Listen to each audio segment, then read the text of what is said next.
لا إله إلا الله محمد رسول الله. Assalamualaikum warahmatullahi wabarakatuh.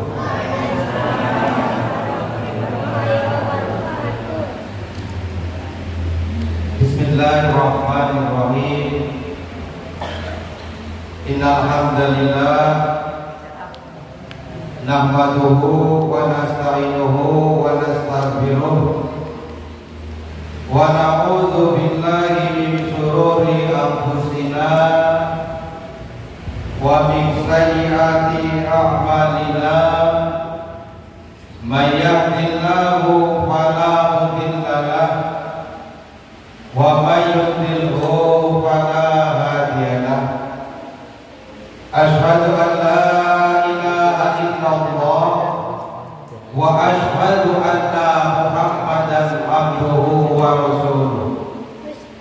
Arsalahu bil huda wa dinil haq liyudhhirahu 'ala dini kulli walau karihal musyrikun.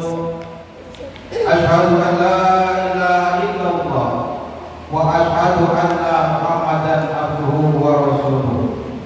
Allahumma salli wa sallim wa barik ala sayyidina Muhammad wa ala alihi wa ashabihi ajma'in. Rabbi ishrah li sadri wa yassir li amri wahlul 'uqdatam min lisani yafqahu qawli. Amma ba'du. Yang saya hormati para alim, para khatib, para sesepuh Masjid Darul Ihsan Desa Jatimulia, juga yang saya hormati Ketua DPW Masjid Darul Ihsan beserta jajarannya, bapak-bapak dan ibu-ibu serta adik-adik pelajar yang semuanya semoga dimuliakan oleh Allah Subhanahu wa Ta'ala. Mari kita sama-sama memanjatkan puji syukur kehadirat Allah Subhanahu wa Ta'ala atas nikmat-nikmatnya.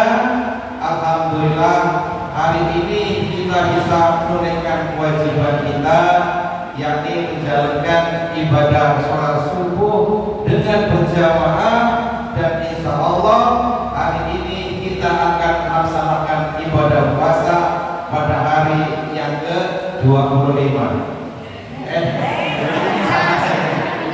Kayaknya dari sempat baik sampai 15 bu, 15 hari ya. Salawat dan salam semoga senantiasa Allah limpahkan kepada junjungan kita Nabi besar Muhammad sallallahu alaihi wasallam, Rasul panutan kita, Rasul suri tauladan kita, yang senantiasa kita nantikan syafaatnya nanti pada hari kiamat. Semoga kita semua mendapatkan syafaatnya kelak pada hari kiamat. Amin ya rabbal alamin. Hadirin jamaah kuliah subuh yang dimuliakan Allah, posisi yang ke-15 ini berarti kita sudah ada di posisi yang kedua. Sebab Ramadan itu terbagi menjadi 3 tahap, menjadi 3 fase. Tahapan yang pertama syahrul rahmah, tahapan yang penuh dengan rahmat Allah.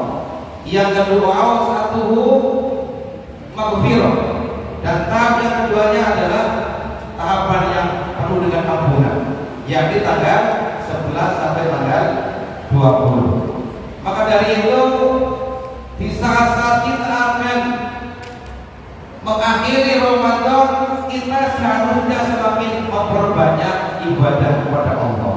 Kita semakin getol untuk mencari pahala-pahala yang Allah lipat gandakan di bulan Ramadan itu. Di antaranya kita semakin banyak melakukan sholat, juga perbanyak membaca Al-Quran. Hadirin jamaah kuliah subuh yang dimuliakan Allah, salah satu bukti bulan Ramadan itu adalah bulan yang penuh berkah karena di bulan Ramadan itu Allah pertama kali menurunkan Al-Quran. Dalam firman Allah dalam Al-Quran, Allah berfirman, A'udzu billahi minasyaitonir rajim. Bismillahirrahmanirrahim. Syahrul Ramadan alladzi unzila fihil Qur'an hudan linnasi wa bayyinatin minal huda wal furqan. Syahrul Ramadan alladzi, bulan Ramadan itu adalah bulan di mana Allah menurunkan Al-Quran. Sebagai apa? Hudan linnasi, sebagai petunjuk, wa bayyinati, dan sebagai penjelas, wa bayyinati minal huda wal furqan, sebagai penjelas atas petunjuk-petunjuk itu.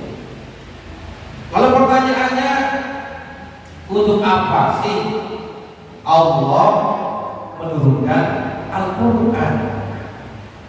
Bapak Ibu sekalian, kalau kita perumpamakan begini, kalau sebuah perusahaan, sebuah produk mengeluarkan produknya, sebuah perusahaan mengeluarkan produknya, pasti disertai dengan petunjuk-petunjuk pemakaiannya.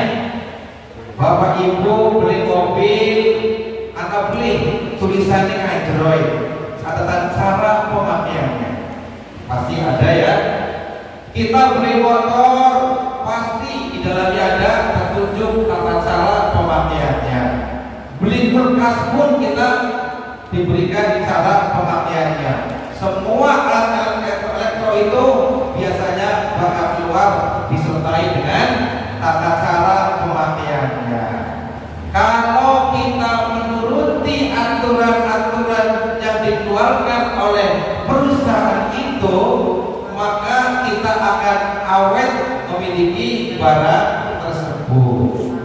Agar awet, agar tidak mudah rusak, kita atur, kita taati, penuhi, kita turuti aturan-aturan pemakaiannya itu.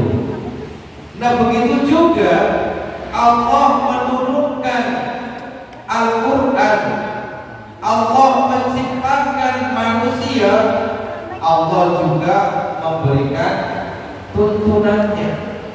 Tuntunannya itu adalah Al-Quran.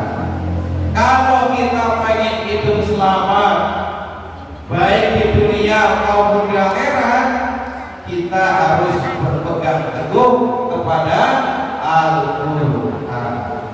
Jadi Al-Quran itu merupakan tuntunan, pegangan hidup bagi kita, way of life, sebagai pegangan hidup kita.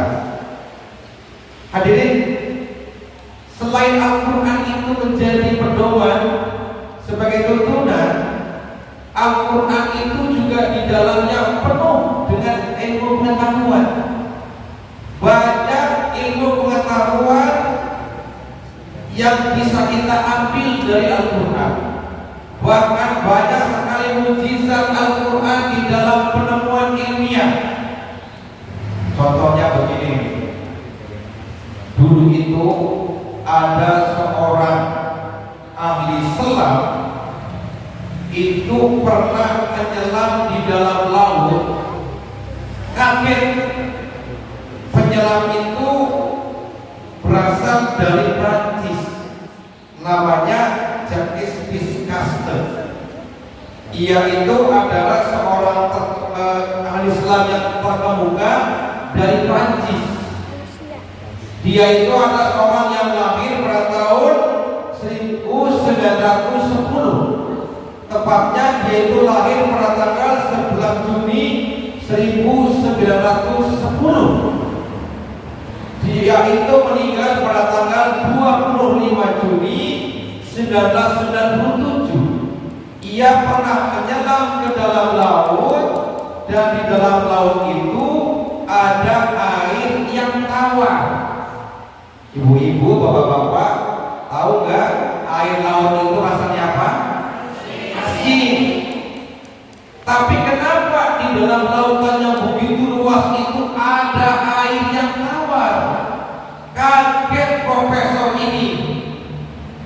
Akhirnya dia mencari berbagai macam literasi, buku-buku di pustakaan-pustakaan, dia cari di mana-mana, tapi tidak menemukan buku yang menjelaskan tentang adanya air tawar di dalam lautan itu.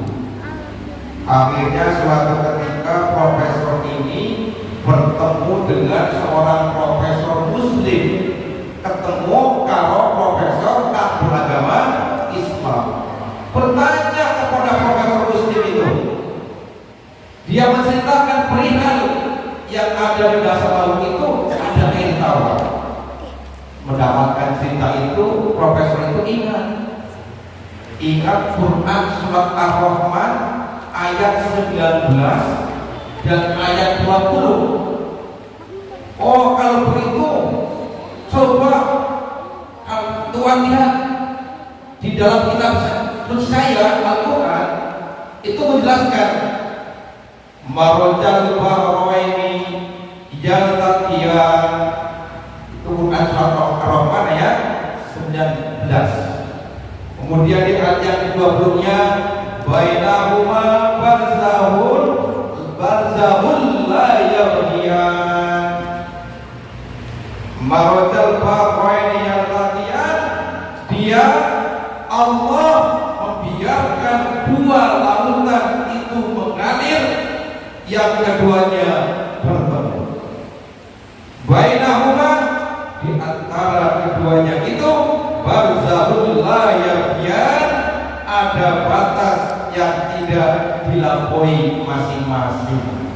Ini Quran surat Ar-Rahman, bahwa Allah menciptakan, membiarkan dua lautan ya yang mengalir keduanya kemudian bertemu, yang ada dua, maksudnya ada dua aliran air itu, antara keduanya itu tidak ada batas yang tidak dilampaui masing-masing.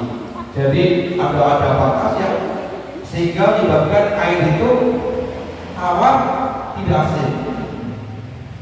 Kemudian coba lihat di dalam Quran surat Al-Furqan ayat 53. Di dalam Quran surat Al-Furqan ayat 53 Allah juga berfirman, A'udzu billahi minasyaitonir rajim.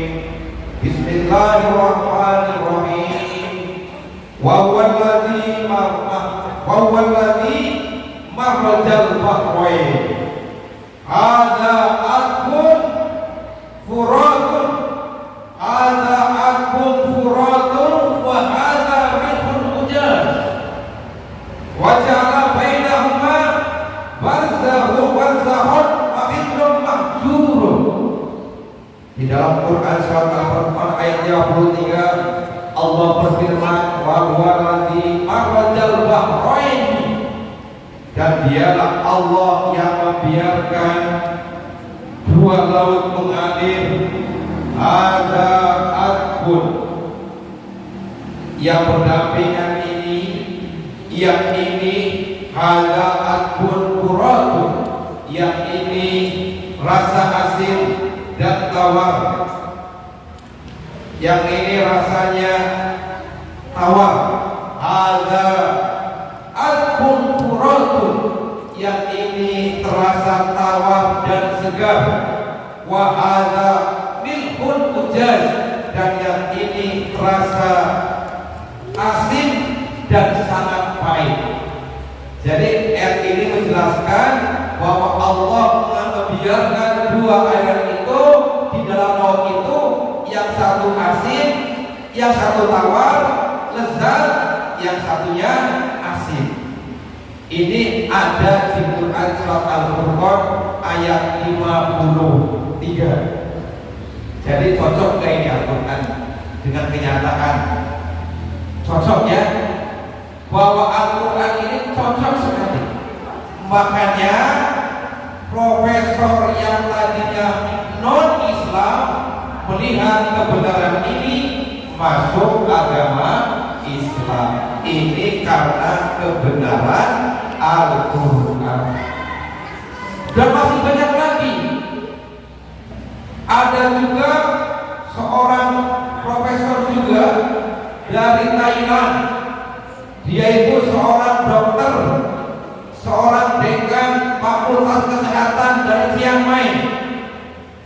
Ia pernah membaca sebuah makalah, membaca tulisan karangan Profesor Kismore.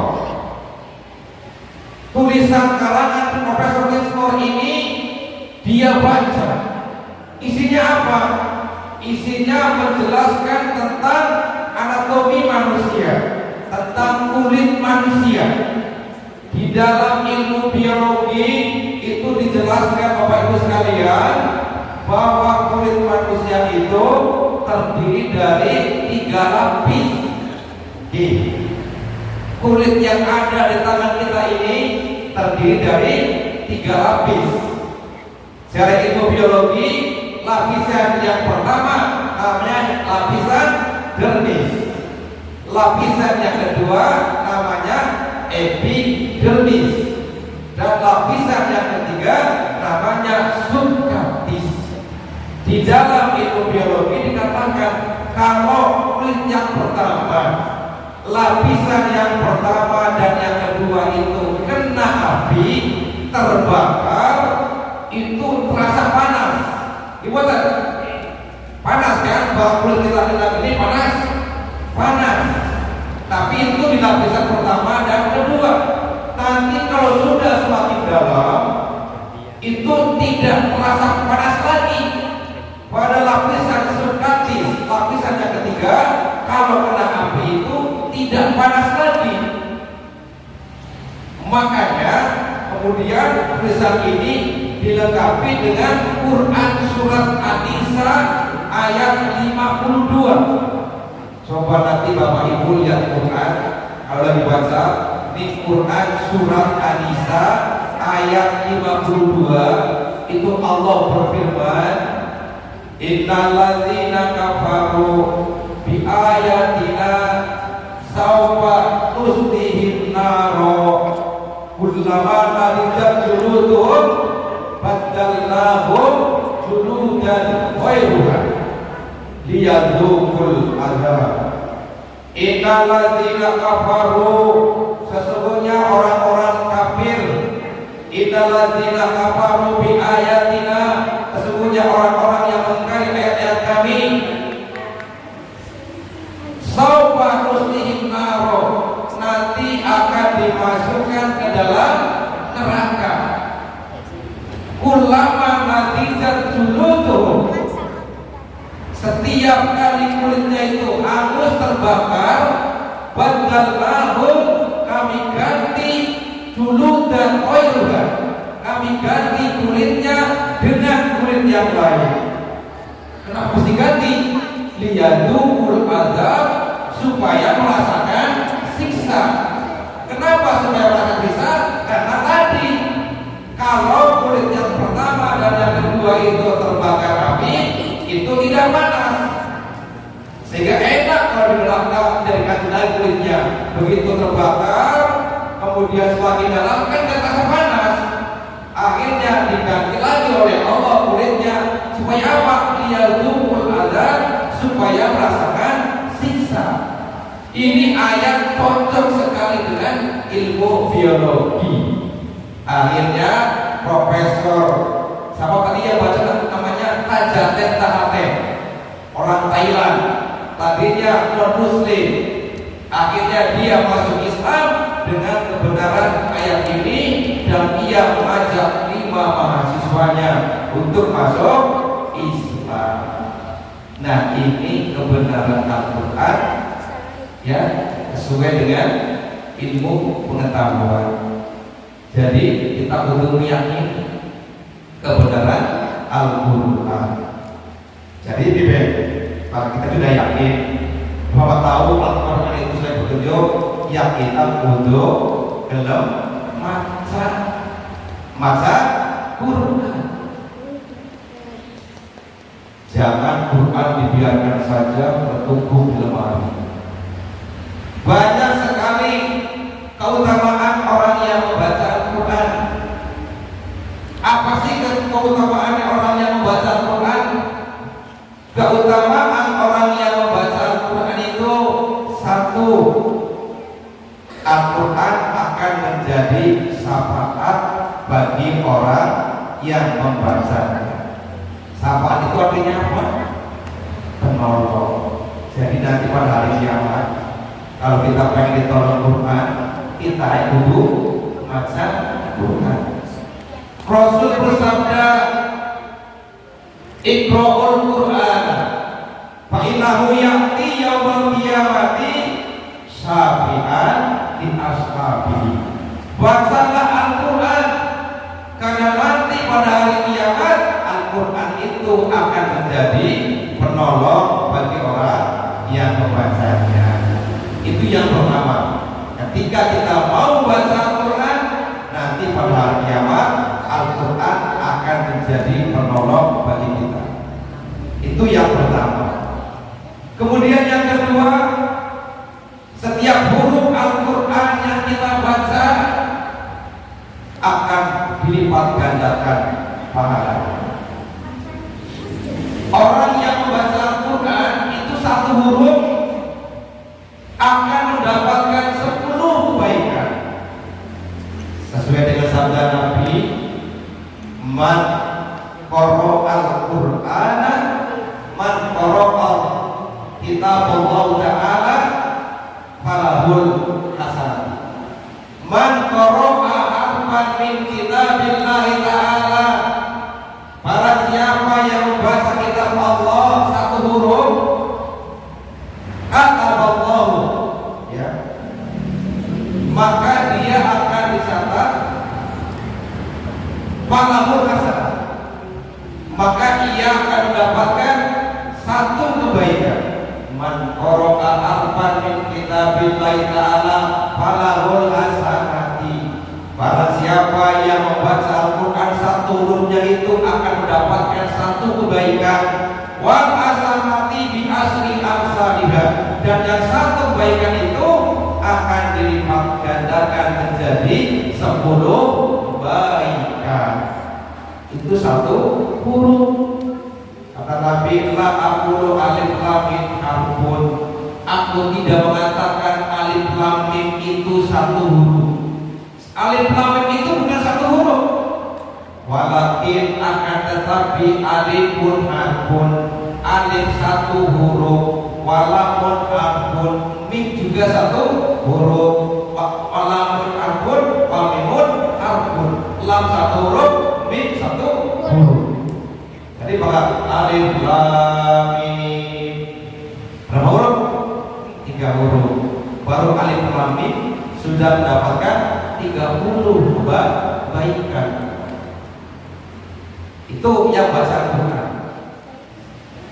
Kemudian kalau kita menjadi seorang mukmin yang mau baca Al-Quran, perumpamaan orang mukmin yang membaca Al-Quran itu kata Nabi diibaratkan seperti buah mutruja.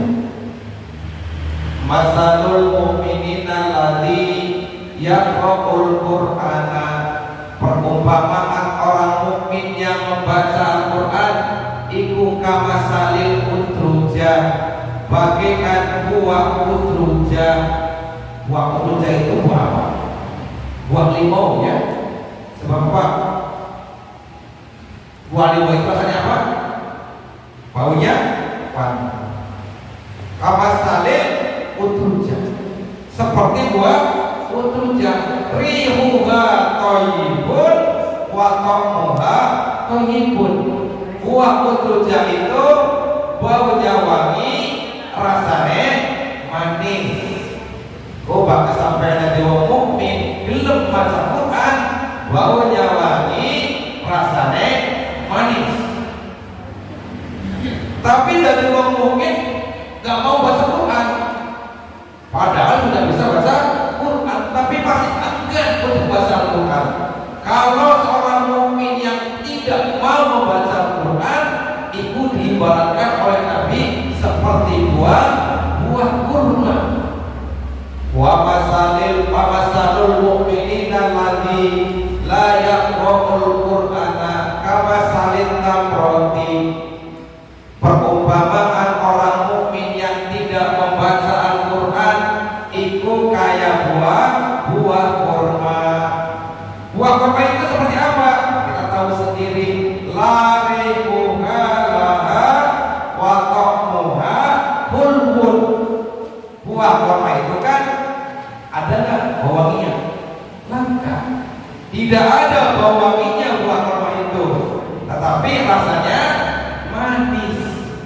tidak ada bau wanginya karena tidak mau baca Quran, tapi manis karena dia sebagai orang mukmin.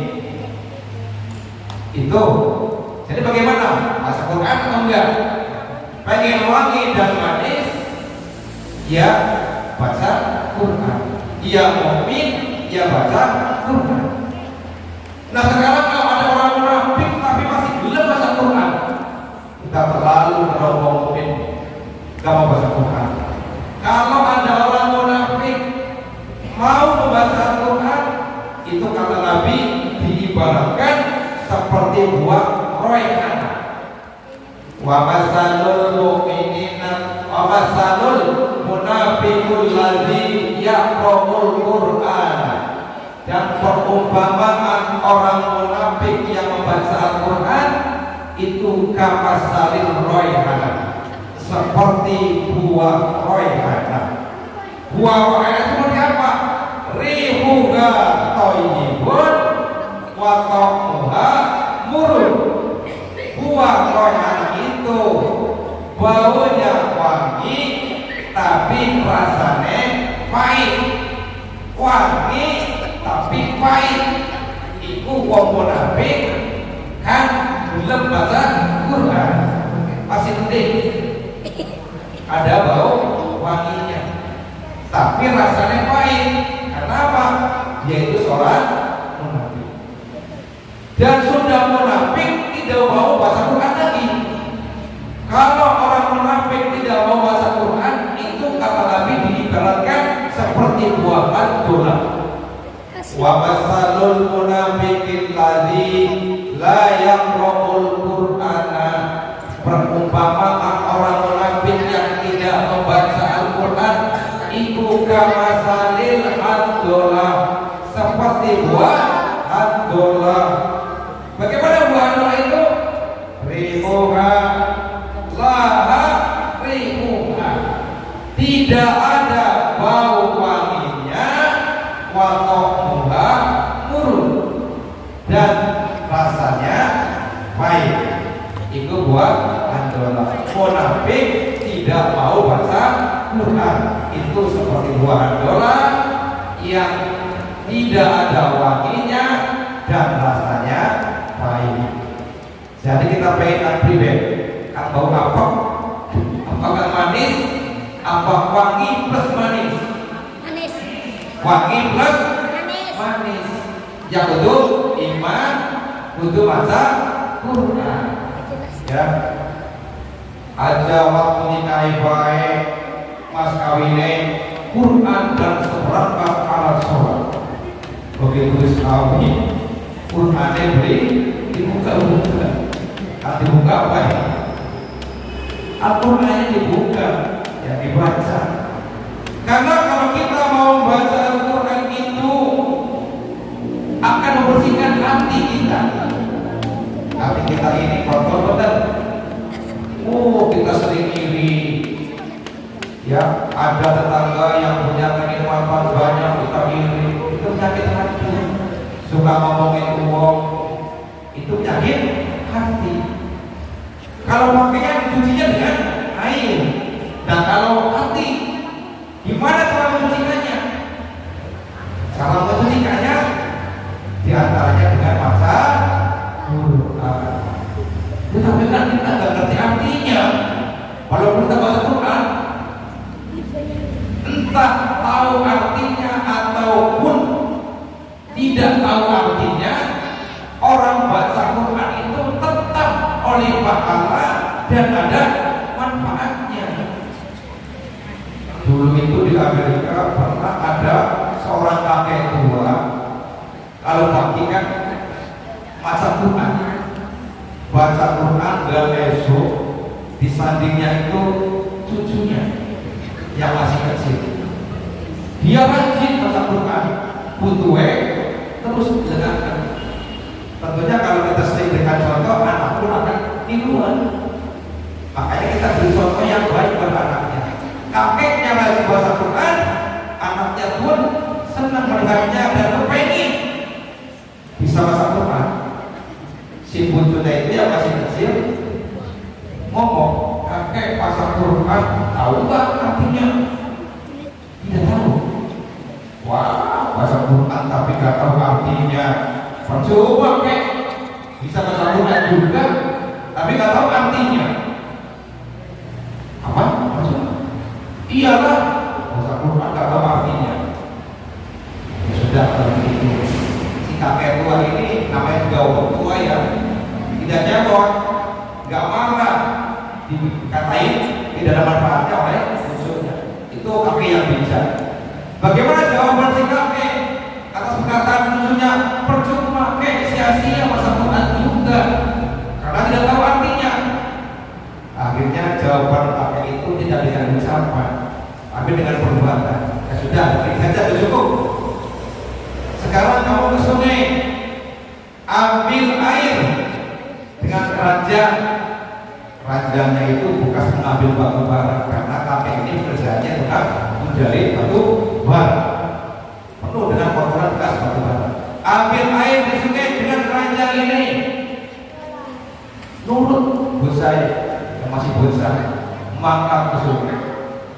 Kemudian ambil air, dibawa ke rumah. Sampai di rumah ditanya oleh kakeknya, mana airnya? Nggak ada, kayak habis jalan. Yang ambil air pakai keranjang, ya habis itu. Aduh kayak habis jalan. Ya sudah, kamu kembali lagi ke sungai, ambil airnya lagi. Nurut, berangkat lagi ke sungai, ambil air, dibawa ke rumah. Sampai di rumah, mana airnya? Ya habis kakek, habis pakai keranjang yang bolong begini. Ya habis di jalan. Ya sudah, berangkat lagi, nggak mau. Apa itu sama kayak keranjang? Ya percuma kek. Saya mau ke sana tapi pakainya ember, jangan pakai keranjang. Tidak, kata kakek. Tetap kamu ke sana pakai keranjang. Maaf. Kemudian ambil air lagi. Sampai 3 kali, sampai di rumah, mana airnya? Tidak ada kek, percuma kek. Sia-sia saya ambil air kamu menggunakan keranjang ini. Tidak ada manfaatnya kita ambil air juga, karena bocor. Kata kakeknya, apa kau bilang sia-sia? Ya iyalah sia-sia. Tapi bohong. Kata kakek, oh enggak sia-sia kamu. Kenapa? Coba kamu lihat ranjang yang kamu pakai tadi kotor apa tidak? Kotor. Sekarang coba kamu lihat bersih atau kotor? Bersih. Nah itu, kamu tidak mendapatkan airnya, tapi keranjangnya jadi bersih karena bolak-balik tidak air. Nah begitu juga kita baca Al-Quran, walaupun tidak tahu artinya, tapi setidaknya akan bersihkan hati kita, akan menjadikan hati kita menjadi bersih. Ini sesuai dengan sabda Nabi. Ya, ketika itu Rasulullah bersabda dalam sebuah hadisnya yang datangnya dari Umar radhiyallahu anhu, kata Nabi, inna hadhil quluba nasda'u, sesungguhnya hati kita ini seperti besi. Al-hadidah yang berkarat. Kalau hati kan, kalau besi kan berkarat, hati kita juga berkarat. Qalu, kata sahabat bertanya, para sahabat bertanya, "Fama jalahna ya Rasul?" Bagaimana cara membersihkannya ya Rasul? Qala, jawab Nabi, tilawatul Quran, membaca Al-Quran. Jadi cara membersihkan hati kita dengan membaca Al-Quran. Orang baca Quran itu sehat. Ada seorang dokter namanya Dokter Ahmad Al-Qadi. Ia mengadakan penelitian terhadap orang yang baca Quran. Katanya orang yang membaca Al-Quran itu bisa meredakan stres. Yang satu bisa meredakan stres dan rasa cemas. Jadi kalau kita stres, pikirannya galau, ya kita baca Quran. Nanti rasa cemasnya, rasa khawatirnya itu bisa hilang dengan membaca Al-Quran. Hati kita menjadi rileks dan tenang. Kemudian yang kedua, akan stabilkan tekanan darah dan denyut jantung kita. Tekanan kita akan stabil kalau kita baca Quran. Manfaatnya ada di hati, diucapkan, minimalnya terdengar oleh telinga kita, ya. Juga akan meningkatkan daya ingat kita, ya. Bahkan kita pengen beli pikun, terutama kamu suka tua, ya. Baca Al-Quran yang banyak, sering-sering membaca Al-Quran, ya. Minimalnya satu hari minimalnya 100 ayat. Para sahabat zaman dahulu itu kalau khatam Al-Quran ada yang 2 bulan sekali khatam, ada yang 1 bulan sekali khatam, ada yang 2 minggu sekali khatam, ada yang 1 bulan sekali khatam, ada yang 10 hari khatam. Kita berapa kali khatam 1 bulan? Ya. Ramadan sih alhamdulillah ya, kita ketol. Mudah-mudahan selesai Ramadan pun kita akan terus memperbanyak membaca Al-Quran. Amin ya rabbal alamin. Semoga bermanfaat, dan bila ada hal yang kurang berkenan, saya mohon maaf yang sebesar-besarnya, dan mari kita sama-sama bertasawuf. Asyhadu an la ilaha illallah, astagfirullah, nas'aluka al-jannata wa na'udzu bika minan nar. Asyhadu an la ilaha illallah, astagfirullah, nas'aluka al-jannata wa na'udzu bika minan nar. Asyhadu an la ilaha illallah, astagfirullah, nas'aluka al-jannata wa na'udzu bika minan nar. Allahumma innaka afuwwun tuhibbul afwa fa'fu 'anna. Allahumma innaka afuwwun tuhibbul afwa fa'fu 'anna. Allahumma innaka afuwwun tuhibbul afwa fa'fu 'anna ya karim. Allahul muwaffiq ila al-thoriq. Wassalamualaikum warahmatullahi wabarakatuh. لا إله إلا الله محمد رسول الله.